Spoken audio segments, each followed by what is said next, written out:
Hi, and welcome to my channel for my next adventure in the kitchen. For those who do not know, in the SCA, the Society for Creative Anachronism, and I'll have more information below for that, but in the SCA, my persona is 16th century English.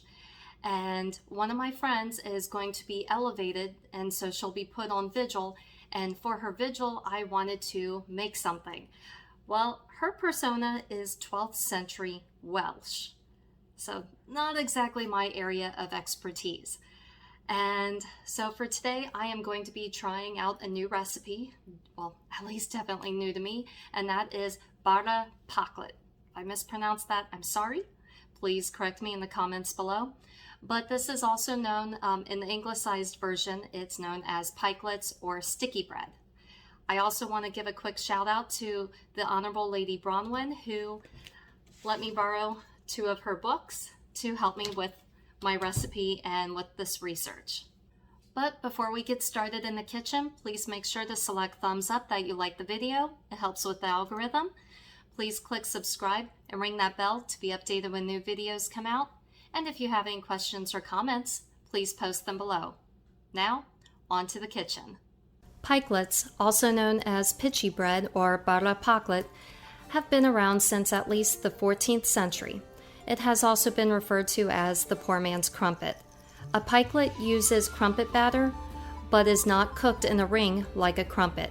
This is why a pikelet is referred to as a poor man's crumpet. This bread item is believed to have Welsh origins, but has continued to be popular throughout the modern United Kingdom.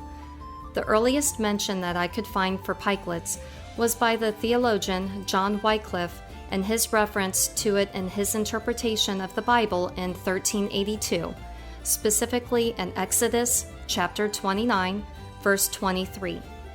In this verse, he referred to a crumpet cake. When looking at the New King James Version of the Bible, this same item is listed as a wafer from the basket of unleavened bread. Early crumpets were typically made of buckwheat flour and cooked on a hot stone. Buckwheat is not related to wheat at all, since it is a fruit seed from the rhubarb and sorrel family. It's gluten-free. It has an intensely earthy and slightly bitter flavor. Buckwheat originated in China as early as 2600 BC. It arrived in Europe in the Middle Ages. It adapts well to poor, sandy, clay, or acidic soils, plus it is extremely resistant. Typically, it's sown in June due to its sensitivity to frost. About a month later, it begins to flower, which is great for attracting bees and therefore honey making.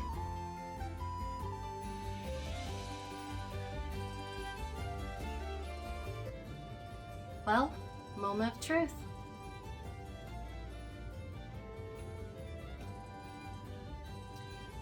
Overall, I would say it is a pretty bland pancake, or pikelet.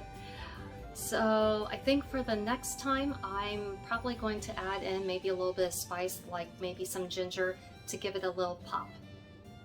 But for being a 14th century recipe, well, this was food to sustain life, but not necessarily for enjoyment. My personal opinion. In 1611, Randall Cotgrave wrote of Bara Pyglyd in a dictionary of the French and English tongues. He wrote that poplins are soft cakes made of fine flour, kneaded with milk, sweet butter, and yolks of eggs, and fashioned and buttered like our Welsh Pikelets. In 1638, Thomas Nabes, who was a Stuart playwright, mentions crumpets in his Masque, The Spring's Glory. In 1694, a book called The Fourth Book made reference to Welsh Bara Pyglyd. In 1695, William Westmacott wrote of crumpets in his book. It was not until around the 18th or 19th century that crumpets and pikelets became leavened, either by yeast or later by baking soda. A crumpet comes out looking more like an English muffin. This is because only the underneath side is baked, leaving the top side soft and sponge-like. Since a pikelet does not use a ring, it tends to be thinner like a pancake and more freeform in its shape. Also, modern pikelets appear to be flipped over like a pancake so that both sides are baked. Wycliffe's reference was for an unleavened wafer. The earliest example that I have for a leavening agent like barm or yeast for this recipe was a recipe from 1769. For today's adventure in the kitchen, I am actually going to be using the 1769 recipe as my source recipe. However, I will not be using barm as a leavening agent.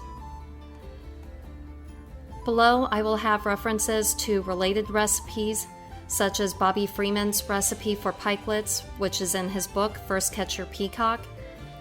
There will also be other recipes, such as the mid-18th century gentleman farmer William Ellis and his remark on buckwheat in Shropshire.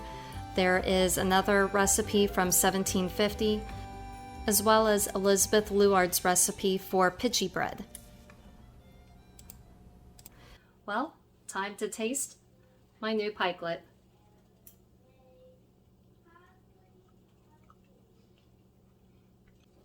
It's lighter and a little more flavorful than the original pikelet that was just buckwheat flour. I would recommend eating this pikelet with maybe some fruit on top, like maybe a sliced apple, just something that would help give it a little pop. But overall, I'm quite happy with my second batch. Thank you for checking out my YouTube channel. If you enjoyed this video and would like to watch more of my videos, please follow the links on the side of the page. Remember to select thumbs up that you like the video. Please click subscribe and ring that bell to be updated when new videos come out. And as always, if you have any questions or comments, please post them below. Thank you for watching.